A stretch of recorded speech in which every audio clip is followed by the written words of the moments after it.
All right. You want to start? Give it like 2 more minutes or so. Okay. Oh shoot, no, never mind. I forgot today's shorter. Let's start. Okay, I'm sharing. Or you're sharing. You're the host. I don't think I can. Oh yeah. Sorry guys. Technical difficulty. Today's been. Oh, 1 second. Okay. All right. Okay, so as you guys might have gotten in the email, today we're going to be starting human resource management, which is one of the 4 functions of business. Okay. All right, so just before we start, we're going to start with a quick background. So what is HR? The point of it is that this section will essentially give you a background on human resource management and teach you how to handle common issues in the workforce. So essentially, if you don't know how to handle your workforce and therefore communicate with them effectively, your business is going to lose a lot of money. And that's all issues that can be prevented if you just know how to communicate with people properly. So that's primarily what HR is going to be focused on. How does it relate to me? If owning a business is in your plans for the future, like we talked about in the previous weeks, having a background in HR and knowing how to communicate is extremely important, like I just said. Employee relations normally have a direct impact on the profit of the business, and this essentially means that if your employees are not motivated and are not productive, you're probably going to be losing a lot of money, which is something that you can prevent. All right, so the bottom line is HR is extremely important, so please pay attention.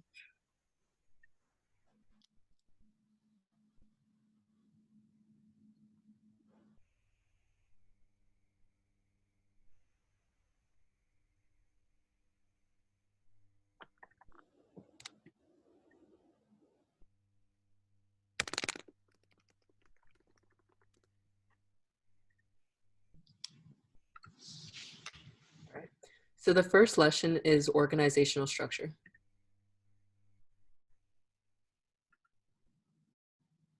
We'll be looking at an introduction video in a second, but first, the introduction of video will talk about compliance, talent management, training and development, performance management, total rewards, safety and health, and employee labor relations. All of this sounds like a lot, but it will be hopefully clearer with the video, and if not, I'll go into it more as we go through the section.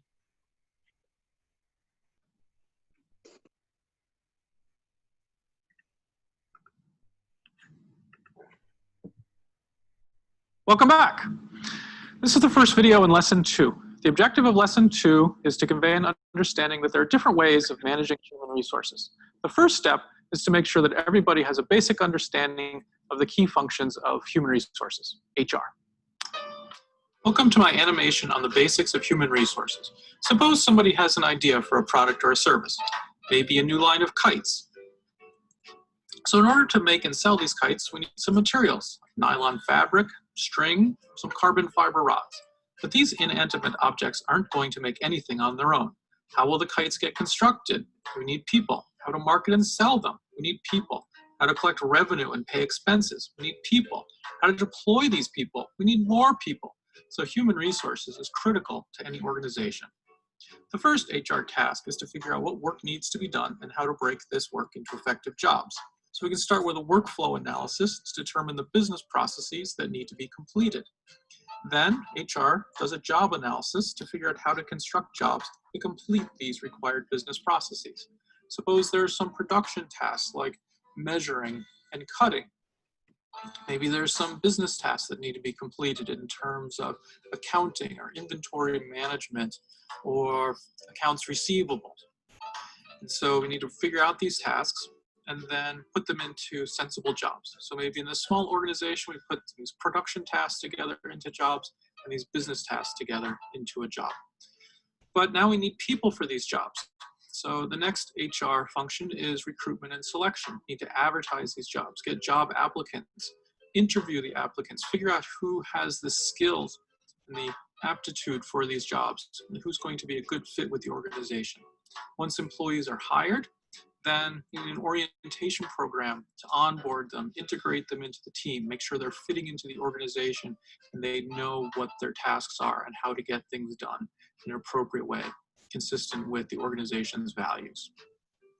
Once people are part of the team, their performance needs to be managed. So you need to evaluate and assess what they're contributing, give them direction. Are they engaged? Are they motivated? Are they doing the correct things? Also, do they have the needed skills and the needed skills to advance? Do they have career development goals within the organization? So another key HR task is training and development. Employees need to be trained. This can take all different kinds. Wait a minute, not that kind of training. Yes, this kind of training. Employees can be trained in different ways: formal classroom type training, informal on-the-job training. Employees also need to be paid, rewarded, provided with benefits. So some of this might seem functional in terms of making sure people get a paycheck, but of course it's a lot more complicated than that. Thinking about how money might provide an incentive, but also don't limit your thinking to rewards only being monetary. There's a number of reward and recognition programs that HR can lead in an organization. Do all of this successfully, and this idea or dream can be a reality, and you can create good products and services that the market will value. Now, there's also some specialized HR roles that also take place in organizations. You need to pay attention to health and safety, make sure that employees have the appropriate tools and safety practices, make sure it's a healthy work environment, which includes stress as well as physical threats to safety and health. Also need to manage diversity, make sure that diverse individuals are being recruited and managed and your organization is free of discrimination. Sometimes employees might choose to unionize, so labor relations is another important function of human resources. And there's also human resources information system, using data and metrics to try to guide the organization. But HR doesn't stop here. It should continue to reassess how business is done, how jobs are structured, what's the nature of tasks within the organization. Looking at this is called organizational development. And so the cycle of human resources continues through making sure you have correct individuals who are motivated, engaged, and their performance is managed correctly, and they're rewarded and compensated in appropriate ways. Now you should have a basic understanding of the key HR tasks in any organization. And this should reinforce the conclusions from the previous video that managing human resources is important, strategic, complex, challenging, and anything but boring. But there are different ways of managing human resources in a particular organization, and that will be the focus of the remaining 3 videos in this lesson. All right, Alex, you can end it because it won't be. Okay. So first, we're going to start off by talking about organizational structure. The definition is the internal, formal framework of a business that shows the way in which management is organized and linked together and how authority is passed down through the organization. So if you take apart this definition, we're talking about how authority is passed down, which is essentially delegation, which is another topic we'll be talking about. We're also talking about how management is organized, so spans of control and things like that. But all things that we'll be talking about later, but next we can move on to levels of hierarchy.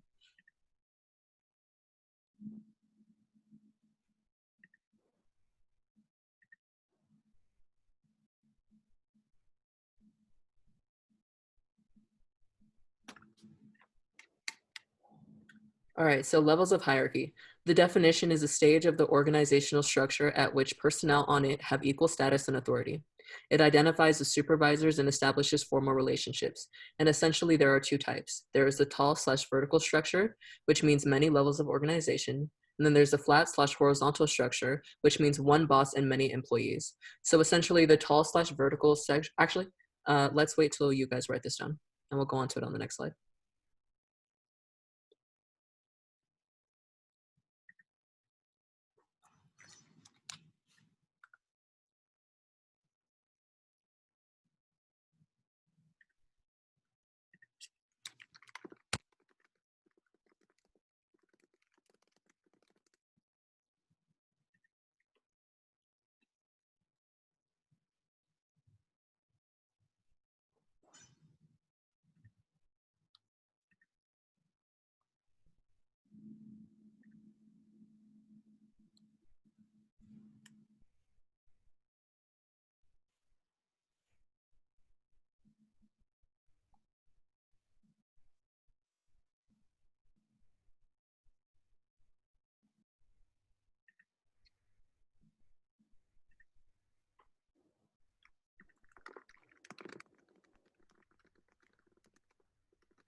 Okay, I don't know if the screen flipped for you guys because it didn't for me. Okay, there we go. So essentially, the point of levels of hierarchy is that having people at different levels allows for diversity in terms of experience. So, for example, if you have a boss, a few managers, and then down to regular employees, the boss should obviously have the most experience or should be able to have the most experience because he's been learning. The managers should have the secondary amount of experience, and then the employees should be the ones that are most open to learning because they would have been there for the least amount of time. Okay, so for the first structure, tall slash vertical, essentially, like I said in the last slide, it means one with many levels of hierarchy and narrow spans of control. We'll talk about spans of control in a second. And then it also usually has more issues than the flat structure. So the flat structure is again one with few levels of hierarchy and wide spans of control. So again, just to make that a little bit easier, few spans of control means like one boss and a bunch of random employees. For example, you would probably see that type in like a food chain. So for example, like Subway would have one manager in one location and then a bunch of employees to carry out normal tasks. And then a tall vertical structure would be one boss and many levels of managers and then regular employees, which would probably be seen in like a corporate structure, for example, because they would be dealing with bigger tasks than the flat slash horizontal structure. So problems that could come through with the tall slash vertical structure includes communication. Essentially, it would be very difficult to communicate if you have many structures of organization, just because it means that you have to go through many people and those people might not relay the message the same way. In addition, spans of control are likely to be narrow, which means that, as we will go on to the next slide, it essentially means that communication, it also influences communication because it means that, like I basically just said, it's very hard for a few people to relay the message exactly the same. So if you're a corporation that has multiple branches, each branch won't get the same amount of information. In addition, there will likely to be a greater sense of remoteness among the lower levels. And this means that because many people and there are many levels, the people on the very bottom, not that means that they're less important, it just means that they're on the bottom of the organization. Those people might not feel like they're being included in stuff because they're not being the ones making the direct decisions that'll influence their lives, and that could cause problems.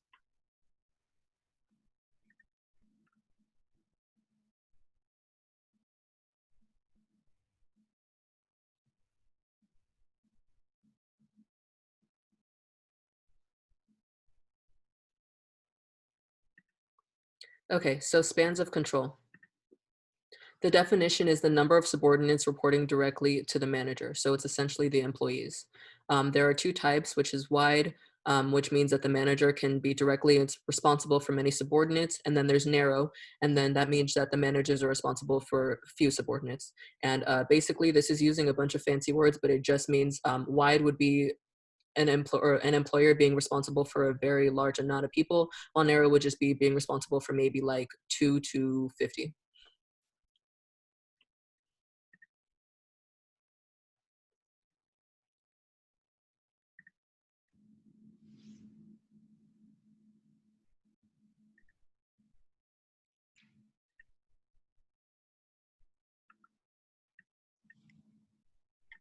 All right, so next we're going to move on to delegation. Delegation, the definition, is passing authority down the organizational structure. And like most things in business, there are two types. So there's centralization and decentralization. Centralization essentially means that the leaders make all of the decisions, and the advantages are that rules are uniform and enforced, which basically means that because one person is making all of the decisions, there's not really any room for discussion, and therefore any personal agendas that employees or managers might have won't really have a place to be executed. And then the other advantage is that senior managers in charge likely have more experience.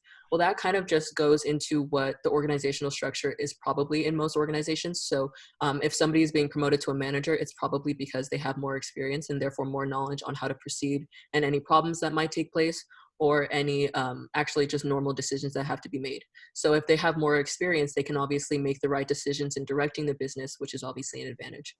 So for decentralization, it basically means that everybody has a say. So an example of it is basically like, it's the closest thing to democracy, I guess you would say. And the advantages of this are that junior managers can gain more experience. This is definitely an advantage because it means that if an employee has a say in what they're doing, even if they make any wrong decisions and stuff, obviously you learn from mistakes. So if they make a wrong decision, they can probably correct it when they have to make a similar decision in the future. And next is that employees are more empowered, which increases motivation. Employee motivation is arguably one of the most important parts of HR, just because if your workforce isn't empowered to do the work that they need to do, they probably won't do it, which therefore decreases productivity and has a direct impact on the profit that the business can gain. So if employees are more motivated, as they would be with decentralization, it would increase their motivation, therefore hopefully increasing the profit that your business can gain.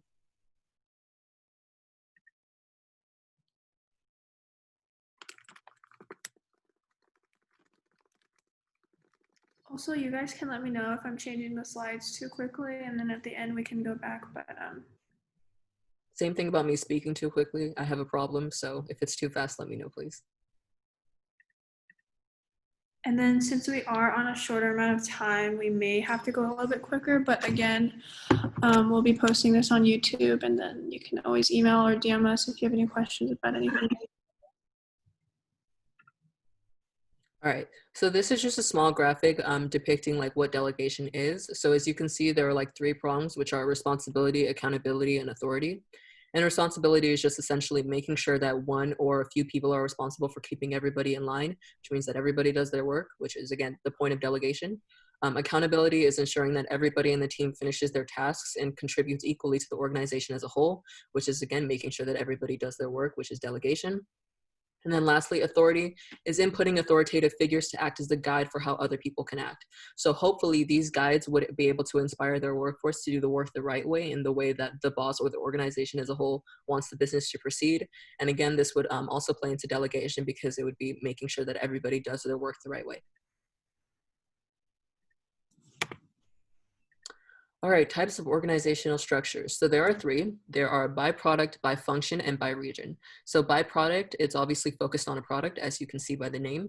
And the advantages are that the objective of the company is focused. So this essentially means that if they're focused on one product, for example, like a toy manufacturing company, they're focused on one product, which means that every single department is going to be working towards a common goal. This takes out any room for not understanding communication or any problems that could arise in that front, just because they're all working towards the good of one thing. The disadvantage is that product divisions may begin competing for resources, because again, if they're working on a toy, they could be working on different types of toys, which means that each product division, for example, like let's use Mantle, which is the brand that created Barbie and stuff like that. That is not the only product they have. They also do a variety of like cars and stuff like that, obviously for both genders and stuff. So if each of their divisions started competing for resources, it can mean that the products, like the quality of them, wouldn't be as great as they could be. And then by function means focused on one task. So the advantages of it is that employees can develop specific skills, which is very good, because again, if they're focused on one task, for example, this task would probably be a service. So if they are, let's use, for example, a styling company. If they're a styling company, if employees are all focused on one task, then it is likely that every single employee is going to have to learn to do the task the way the whole business wants it done, and therefore they're going to gain specific skills. The disadvantages, though, is that communication is inefficient, because if they are all focused on one task, it is just because they're focused on one task doesn't mean that every single person is going to want to do the task the same way. So communication can become inefficient just because they're not all working towards the same, like they're not all working to do it all the same way. And then by region means focused on one place, obviously by the name. And then advantages can be grouping can encourage strong collaboration. Again, if they're focused on like one culture, for example, they will be forced to collaborate because they're all focused on targeting one group of people, which is obviously the people that live in that region. That'll be extremely important to the good of the business. And then disadvantages is that it's possible unhealthy competition.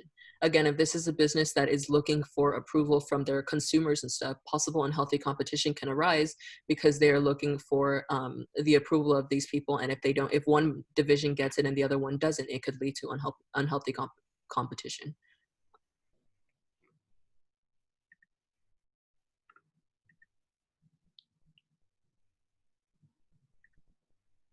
All right, so basically the importance of communication. The bottom line is that if businesses and their subordinates, which again are their employees, do not learn to communicate efficiently, resources can be wasted and overall productivity can and will decrease, resulting in a decrease in profit.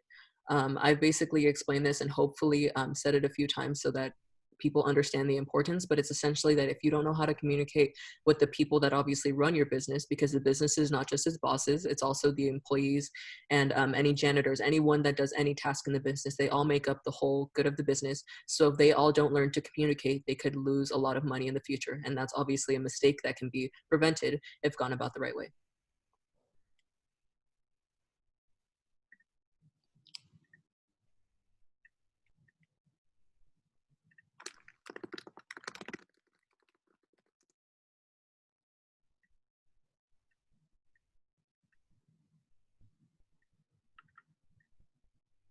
All right, so you guys can take a quick break because I know I just overloaded you with information. So if you have any questions, you can ask it during this time.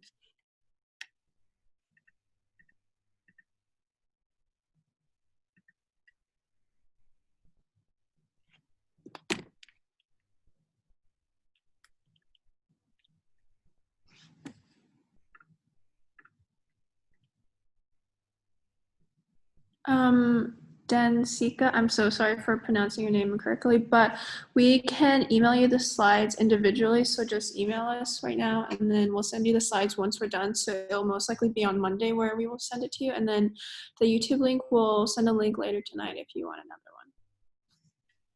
one. Once we upload this one.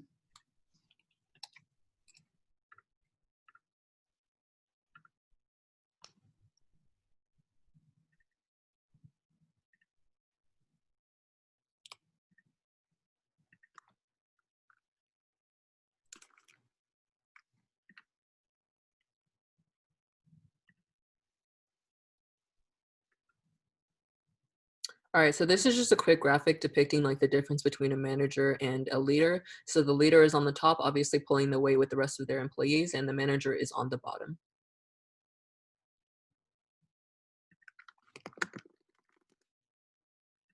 Okay, so leadership styles. We're not really going to get into this because it's not as important, but there are 5. There's autocratic leadership, paternalistic leadership, democratic leadership, laissez-faire leadership, and situational leadership. So essentially, autocratic is probably the strictest. Paternalistic is more like being fatherly, for example, with the root word paternal. Democratic is where everybody gets a say. Laissez-faire is more hands-off, so they get a lot more freedom. And then situational leadership just depends on the situation. Situational leadership is probably the most effective just because it means that their leadership style can change depending on what they're going through. And the bottom line is that leadership styles are bound to change depending on the situation, which is why situational is the most, which is why situational is the most widely used, but they're all important. And we will be going faster because we do have less than 10 minutes and we do want to go over some discussion questions as well. Okay, so this is just another graphic depicting how autocratic styles, this graphic uses slightly different wording, but if you can see on the bottom where it says autocratic style, that's the same as the wording I use, and free reign on the other style is the same as laissez-faire, so it essentially means the same thing. But as you can see, management has the most control with autocratic style, while employees have the most control with free reign style. And then it can change depending on the situation. All right, so ethical and cultural leadership. This is actually the last slide, so we can go into discussion right after this. But this is, again, arguably one of the most important. Being ethical just essentially means acting right and making decisions ethically, and it means that you have to lead your workforce ethically. This is probably one of the most important things because, again, our generation seems to care more and more about how ethical a business is, which is obviously very good, obviously not just for our environment, but for the workforce in general. And you can avoid a lot of mistakes that don't need to be made if you just act ethically from the get-go instead of doing something because it's quicker or cheaper. On the other hand, there is cultural leadership, which means admired leadership qualities, can change and differ from country to country. This essentially means that, for example, what is normal in the US, for example, to be leading other people may not be normal in a country like China. This isn't because of the people, it is literally just because of the change in culture. It doesn't mean that one is more right or wrong, it just means that it can differ, and being sensitive to these differences and acknowledging the fact that your workforce might have a slightly different or might be used to a slightly different cultural leadership and stuff is extremely important to maintaining a very effective workforce.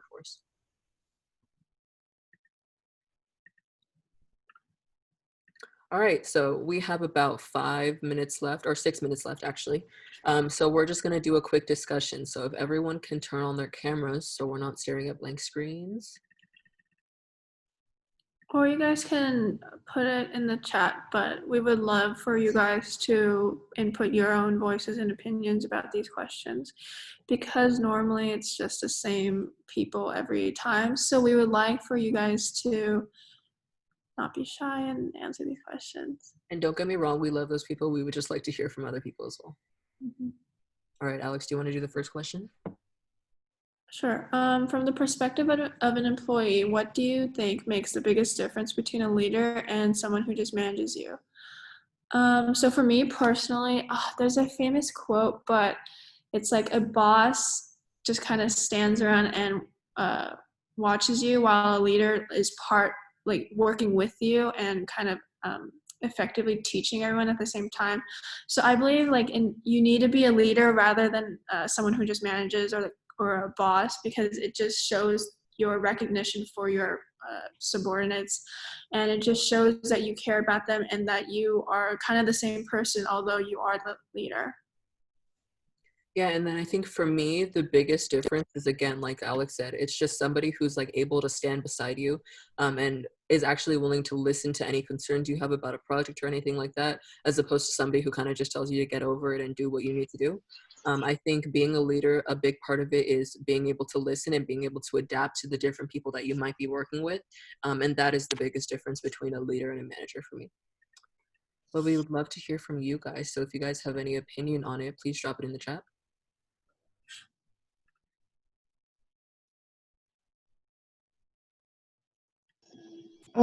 I agree with what you guys said. I think like what makes the difference between someone who's a leader and someone who just manages you is also that a leader is willing to accept other people's opinions and keep that in mind when making a decision too. Definitely. I think that's a really, really important part. Again, everybody's opinions, just because of culture, because of upbringing, or just because of the way people think, is going to be different. So being able to adapt to that and take everyone's opinion into consideration is definitely important.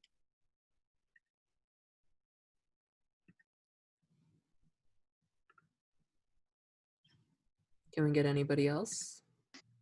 I can go.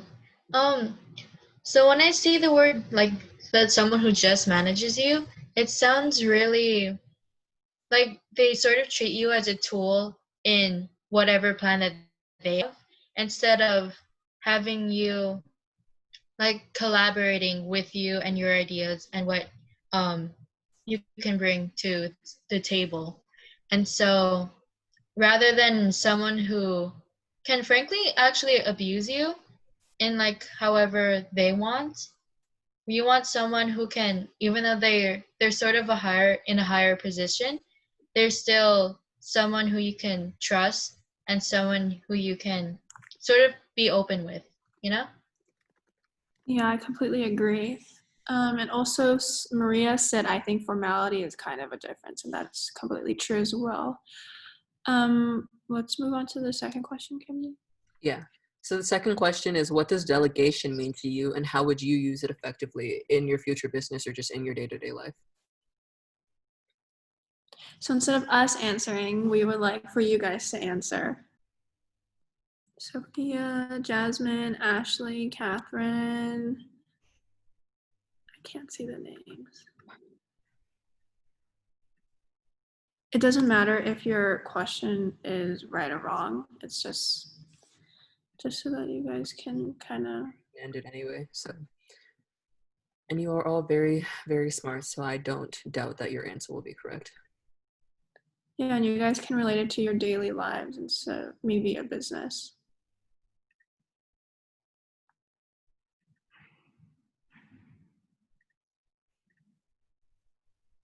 Okay, I'll give my example and then you guys can maybe go off of mine. For me, delegation is very important because I am ASB president or student council president. I don't know what everyone refers to it, but I have to manage like maybe 50 members of the student body, and it's very difficult if I don't delegate like what each person is going to do, because if each person is not delegated a job, then the overall goal is just not going to be met. So I definitely think that time management is a huge thing in delegating, and also making sure that everyone is treated fairly, like in terms of jobs. let's say like one person is making a poster while one person is just doing nothing. That's just unfair delegating wise. So you have to make sure that you work well together. Definitely.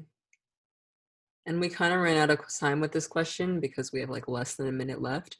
But we still want to say thank you guys for coming here today. And then we'll see you guys again on Friday. Yeah. You guys can exit out if you want. Bye.